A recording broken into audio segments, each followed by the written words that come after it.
you spend your whole life trying to be smaller, you forget about the other small things that matter way more than how small you are. I've walked downtown streets on perfect autumn days, the kind I wait for all year long, and miss the moment I deserve to have because I caught a glimpse of my body in a store window and I didn't look small enough. And that felt bigger to me than anything else.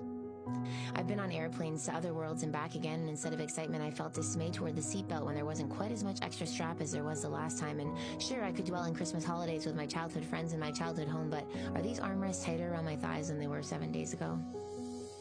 I've spent days on sandy beaches and immersed in the clearest blue water, surrounded by mountains or nothing as far as the eye can see, and felt momentary bliss until I had to leave the water. Until I had to feel my not small thighs trudge through waves while I wish myself smaller and smaller, or at least small enough that maybe no one will notice me, while I walk back to my towel and wrap myself up as tight as I can until I disappear. I've been treated poorly by people and still wanted to be more like them, not in heart but in size. I've stood beside women whose friendships are some of the greatest loves I've ever known while they marry the love of their life and deleted the photos because of how my arms look. I've watched movies that win Academy Awards in theaters with people I love and only wish my body looked like her body when I took off my clothes.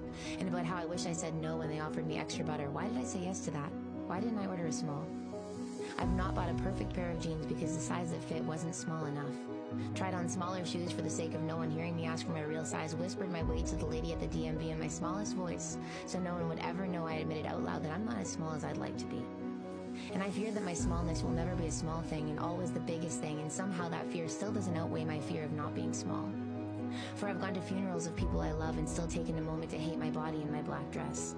Felt proud of myself on days where I ate smaller portions, been congratulated for looking smaller and applauded for making my personality smaller too. And one day when there are a small amount of days left and I look back to all the days where there were many ahead, there won't even be a small part of me that is thankful for how greatly I cared about any of my smallness.